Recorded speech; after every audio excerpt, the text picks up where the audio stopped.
ഇരിക്കുമോളെ. അങ്കിളിന് അപ്പൊ പപ്പടം മാത്രം മതിയല്ലേ? ആഹാ, പോടി കൂട്ടി കുറുമ്പി. അല്ല, ബാക്കിയുള്ളവരൊക്കെ ഇവിടെ? ആദ്യം ജഗനും വന്ദനയും കഴിക്കുക, അവര് പുറകെ ഇരുന്നോളും.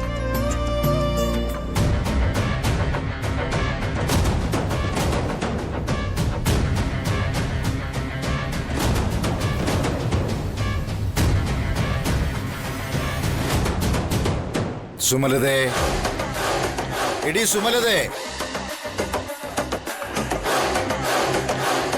വിളിച്ചായിരുന്നോ? വിളിക്കവനെ, ആ പിഴച്ച സന്തതിയെ പിണ്ടം വച്ച് എന്നേക്കുമായി ഈ വീട്ടിൽ നിന്നും പുറത്താക്കണ്ടെങ്കിൽ നീ ഇപ്പൊ അവനെ വിളിച്ചു വരുത്തണം. എടി, നീ വിളിച്ചാലേ അവൻ വരൂ. വിളിക്കവനെ. ഇപ്പൊ ഈ നിമിഷം നീ അവനെ വിളിച്ചില്ലെങ്കിൽ നീ ഈ വീടിന് പുറത്താ. അതെ, ബന്ധം ഉപേക്ഷിച്ച് ഈ താലി മുറിച്ച് വീടിന് പുറത്താക്കും ഞാൻ. ഇപ്പൊ ഞാൻ പറയുന്നത് അനുസരിച്ച നിനക്ക് കൊള്ളാം. ഇല്ലെങ്കിൽ എന്തു വേണമെന്ന് നീ തീരുമാനിക്കേ. വിളിക്കേ, നീ നിന്റെ മോനെ വിളിക്കേ. എന്നിട്ട് ഞാൻ പറയും പോലെ പറയും.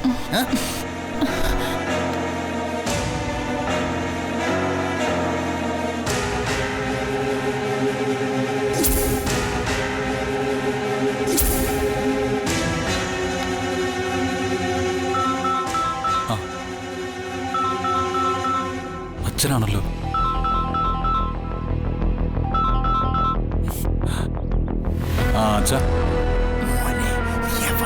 മോനെ, നീ എവിടാ? അമ്മയായിരുന്നോ? ആ, നീ ഒന്നേ വേഗം ഇങ്ങോട്ട് വാ. എന്താ അമ്മേ? അച്ഛന് തീരെ സുഖമില്ല. അയ്യോ, എന്തു പറ്റി? ഇവിടെ ആരുമില്ല. അല്ല, ചേട്ടൻ അവിടെ ഇല്ലേ?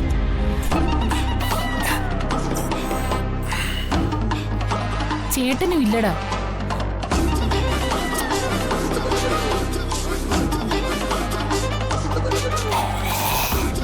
ചേട്ടനൊന്നും ഇവിടെ ഇല്ലടാ. അമ്മ കരയണ്ട. ഞാനിപ്പോ വരാം.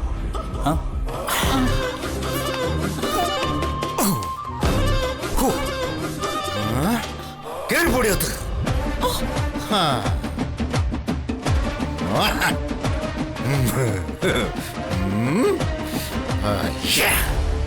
വന്ദനെ, അമ്മയാ. അച്ഛന് സുഖമില്ലെന്ന്, എന്തോ വലിയ പ്രശ്നമുണ്ട്. അമ്മയാണെങ്കിൽ കരയുന്നുമുണ്ട്. മോനെ, ആ, ബാക്കി എല്ലാവരും കഴിക്കട്ടെ, അപ്പോഴേക്കും ഞാനിങ്ങ് എത്താം. മോളെ, നീയും കൂടി ചെല്ലും മോളെ. ആ, ചെല്ലും മോളെ. ചെല്ലും മോളെ. വന്ദനമ്മേ, ഞാനും വരുന്നു.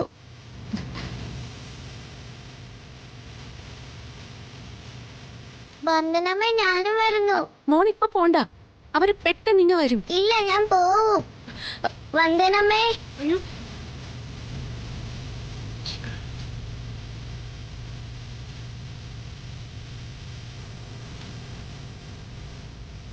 വന്ദനമ്മേ. അമ്മ പോയിട്ട് വരാം.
ബന്ധുക്കളെല്ലാം വിളിച്ചുള്ള വിരുന്ന് സൽക്കാരാണല്ലേ?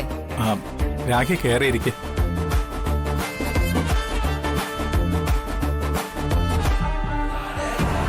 പുതിയ ചെറുക്കനും പെണ്ണും എങ്ങോട്ടോ പോകുന്ന കണ്ടല്ലോ. അവരത്യാവശ്യമായിട്ട് അവരെവിടെയോ എങ്ങോട്ടോ പൊയ്ക്കോട്ടെ. ഏതായാലും ഒരു കാര്യത്തിൽ സന്തോഷമുണ്ട്. ജാതക ദോഷം കാരണം കല്യാണം മുടങ്ങി മുടങ്ങി നിന്ന വന്ദനയ്ക്ക് ഒരു കൂട്ട് കിട്ടിയല്ലോ.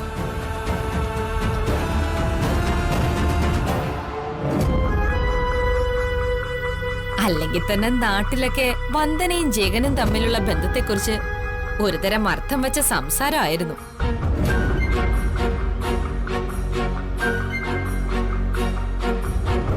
എന്റെ ചെവിയിലും കേട്ടിരുന്നു ചിലതൊക്കെ. രാജീവേട്ടൻ കെട്ടാനിരുന്ന പെണ്ണായതുകൊണ്ട് എനിക്കും അത് ചില അസ്വസ്ഥതകളൊക്കെ ഉണ്ടാക്കിയിട്ടുണ്ട്. രാഖിക്ക് ഞാൻ ചായ എടുക്കാം. വേണ്ട ചന്ദ്രികാമ്മേ, ഒന്നും വേണ്ട. ഞാനിപ്പോ വന്നത് ഒരു സന്തോഷമുള്ള കാര്യം പറയാനാ. വന്ദനം മറ്റൊരാളെ കല്യാണം കഴിച്ചു. ഇപ്പോ അയാളുടെ വീട്ടിലാണല്ലോ താമസം. ദിയമോള് ഈ വീട്ടിലും. സ്വന്തം സുഖം നോക്കിപ്പോയ വന്ദനയ്ക്ക് ഇനി അങ്ങോട്ട് ദിയമോള് ബാധ്യതയാകും. ഇപ്പൊ പുറത്ത് കാണിച്ചില്ലേലും അവളൊരു കുഞ്ഞിനെ പെറ്റു കഴിയുമ്പോ അതാ പിന്നെ അവളുടെ കുഞ്ഞ്. ജീവിതം ഒരുപാട് കണ്ടവരല്ലേ മാധവൻ ചന്ദ്രിക ദമ്പതികൾ. എന്താ ഞാൻ പറയുന്നതിൽ എന്തെങ്കിലും തെറ്റുള്ളതായി തോന്നുന്നുണ്ടോ? രാഖി പറയുന്ന പോലൊന്നും അല്ല കാര്യങ്ങള്. പിന്നെ ഓ, വയസ്സാം കാലത്ത് കുഴമ്പും തൈലവും തേച്ചു തരാൻ ഒരു ജോലിക്കാരി പെണ്ണായിട്ട് നിന്നോട്ടെന്നോ? അയ്യോ, അവള് നിങ്ങളെപ്പോലെ പിച്ചച്ചട്ടിയുമായിട്ട് പിറന്നവളല്ല, സ്വർണ്ണക്കരണ്ടിയുമായിട്ട് പിറന്നവളാ. എന്റെ കൂടപ്പിറപ്പിന്റെ മോളാ. അവളെ ഞാൻ കൊണ്ടുപോവാൻ പോവാ.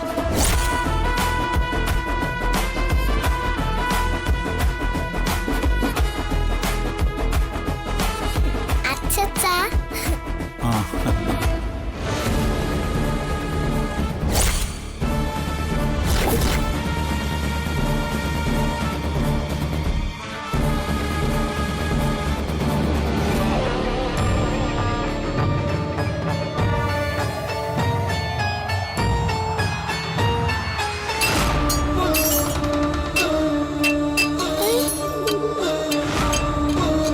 അയ്യോ,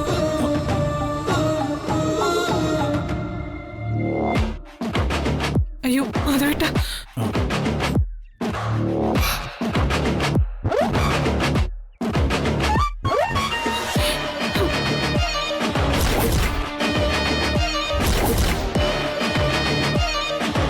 ദിയമോള് വാ, നമുക്ക് നമ്മുടെ വീട്ടിൽ പോവാം. വേണ്ട, ഞാൻ വരില്ല. എനിക്ക് രാജ്യാന്റെ ഇഷ്ടമില്ല. അച്ഛച്ച എന്നെ വിട്ടുകൊടുക്കല്ലേ അച്ഛച്ച. ആ, മോളെ. വാടി ഇങ്ങോട്ട്. രാഖി കൈയെടുക്ക്. രാഖി, വേണ്ട. വേണ്ട.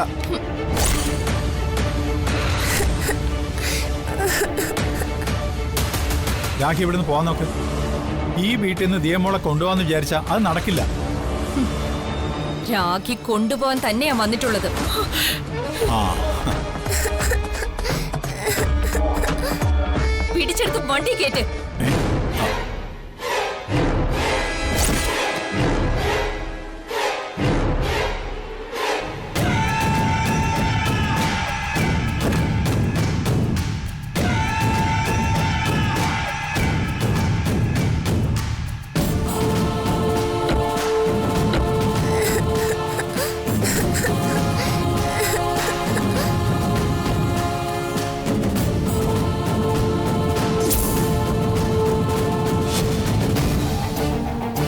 മാധവേട്ടാ,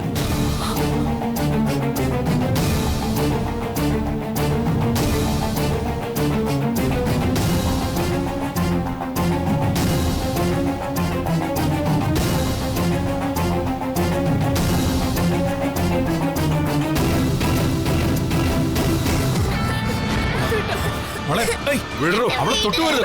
വാങ്ങിയോട്. അച്ഛച്ച അച്ചച്ച. അച്ചച്ച, എന്നെ കൊണ്ടുപോലെന്ന് പറ. ഈശ്വര.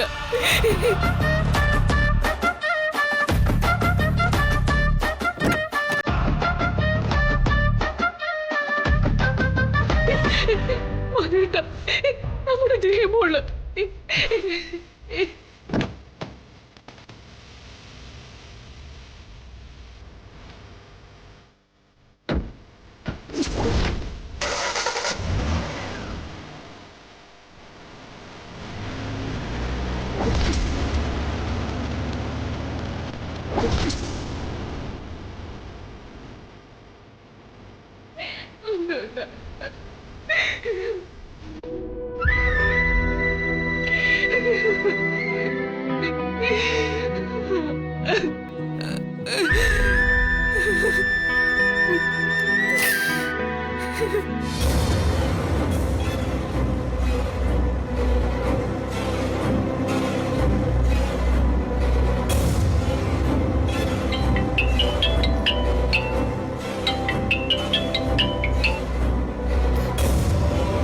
അച്ഛാ, മോളെ നിങ്ങൾ വീട്ടിലെത്തിയോ? ഇല്ല അച്ഛാ, പോകുന്ന വഴിയാ. എന്താ അച്ഛാ? മോളെ മോളെ അവര് പിടിച്ചോണ്ട് പോയി. അച്ഛാ, ദീമോളെ പിടിച്ചോണ്ട് പോയെന്നോ? ആര്?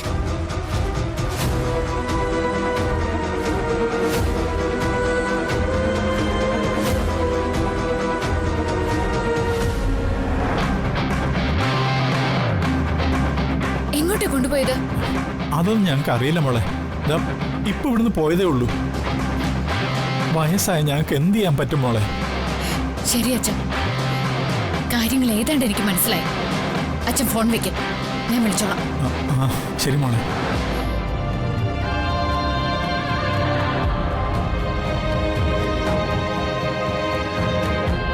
വണ്ടി തിരികെ.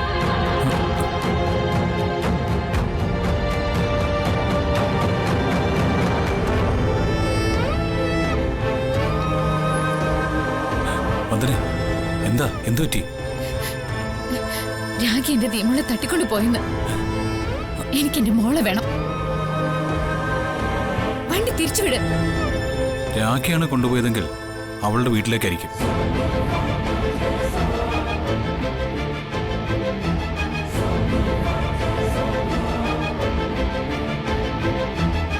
ശിവപ്രസാദ്, ഞാനാ. നീ വേഗം എൻ്റെ വീട്ടിലേക്കൊന്ന് പോകണം. അച്ഛനെന്തോ വയ്യായികയുണ്ട്. ചിലപ്പോൾ ഹോസ്പിറ്റലിൽ കൊണ്ടുകൊണ്ട് വരും. നീ അവിടെ ചെന്നിട്ട് വിളിക്കേ, വേഗം വേണം. എനിക്ക് എന്റെ മോളെ വേണം. ഒന്ന് വണ്ടി വിട്. എന്തിനാ ടെൻഷൻ ആവണ്ട.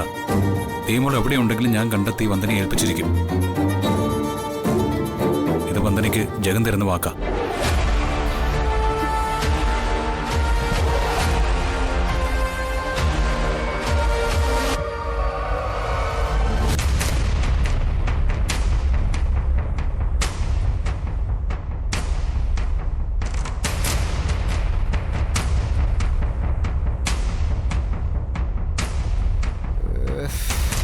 ജഗൻ എന്താ പറയാൻ വൈകുന്നേ? ഫോൺ ചെയ്ത് പറഞ്ഞല്ലേ? എത്തേണ്ട സമയം ഇപ്പോഴേ കഴിഞ്ഞില്ലേ? അവൻ വരാനുള്ള സമയമായല്ലോ. അതെ, അവൻ വരുമ്പോ ഞാനൊരു നെഞ്ചുവേനയ്ക്ക് അങ്ങോട്ട് അഭിനയിക്കും. അതൊക്കെ വേണോ? അതെ, തൊട്ടടുത്തുള്ള ഹോസ്പിറ്റലിലേക്കൊന്നുമല്ല, ഒരു 10-25 കിലോമീറ്റർ ദൂരത്തുള്ള. അത് കുറഞ്ഞു പോയില്ലേ അച്ഛാ? ഒരു 100 കിലോമീറ്റർ അപ്പുറത്തുള്ള ഒരു ഹോസ്പിറ്റലിലേക്ക് വേണം എന്നെയും അവനെയും കൂടി കയറ്റിവിടാൻ. അവന്റെ ഒരു വിരുന്നു പോക്ക് കാണിച്ചു കൊടുക്കാൻ ഞാൻ കാണിച്ചു കൊടുക്കാം.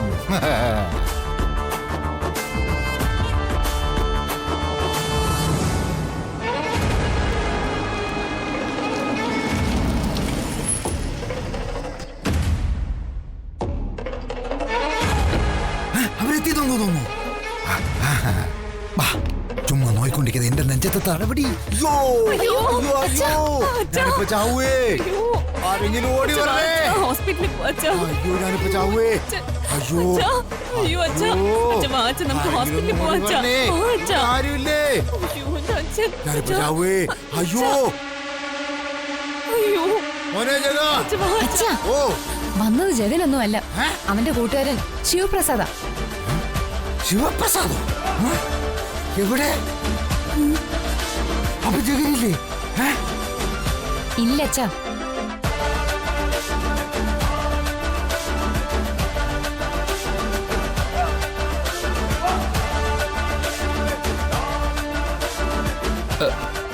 അച്ഛന് വയ്യെന്ന് പറഞ്ഞു. എന്തു ടീച്ചാ? ജഗൻ എന്തോ അത്യാവശ്യ കാര്യമായിട്ട് എന്നോട് എത്രയും വേഗം ഇവിടെ എത്തി അച്ഛനെയും കൊണ്ട് ഹോസ്പിറ്റലിൽ പോകാൻ പറഞ്ഞു. വാച്ചാ, നമുക്ക് ഹോസ്പിറ്റലിൽ പോവാം. കൊള്ളാം. അവനെന്തോ അത്യാവശ്യ കാര്യം ഉണ്ടെന്നും നിന്നോട് ഇവിടെ വന്ന് എന്നെ ഹോസ്പിറ്റലിൽ കൊണ്ടുപോകണമെന്നും പറഞ്ഞിട്ടുണ്ടെങ്കിൽ അവൻ എന്നെക്കാളും വലുത് മറ്റെന്തോ ആണ്.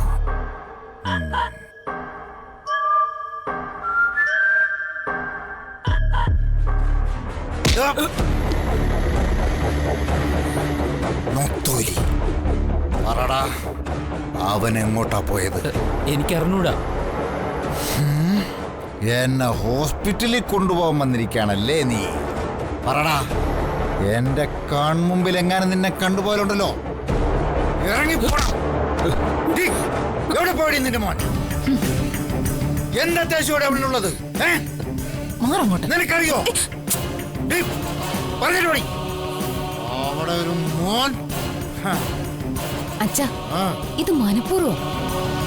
ഇല്ലെങ്കി അച്ഛന് വയ്യാന്ന് പറഞ്ഞപ്പോ ജഗൻ ഓടി വരേണ്ടതല്ലേ? അവളുടെ തലേണ മന്ത്രം ജഗനിലേറ്റു തുടങ്ങി. അച്ഛന്റെ മുമ്പിൽ കയ്യും കെട്ടി വായും പൂത്തി നിന്നവനാ. ഒരു പെണ്ണ് ജീവിതത്തിലേക്ക് വന്നപ്പോ അവൻ ആളാകെ മാറി.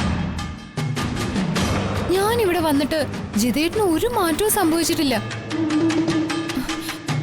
നിങ്ങളെയൊക്കെ സ്നേഹിക്കാനേ എനിക്കറിയൂ.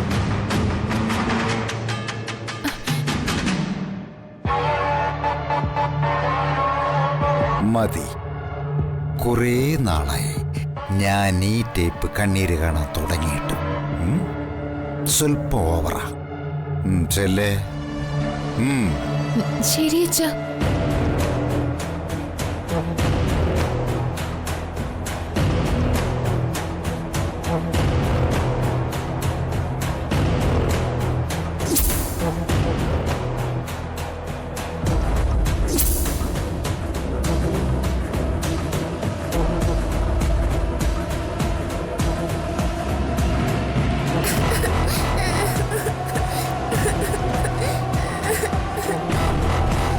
വീട്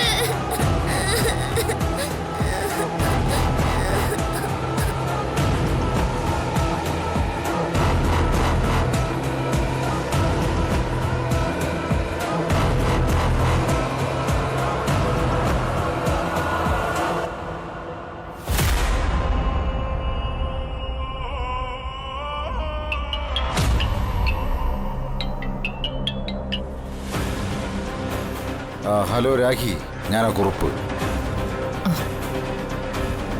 ഒരു മിനിറ്റ്. എന്തായി കാര്യങ്ങള്? സാറേ, അവളിപ്പോ എന്റെ കൂടെയുണ്ട്. കാര്യങ്ങളെല്ലാം സക്സസ്.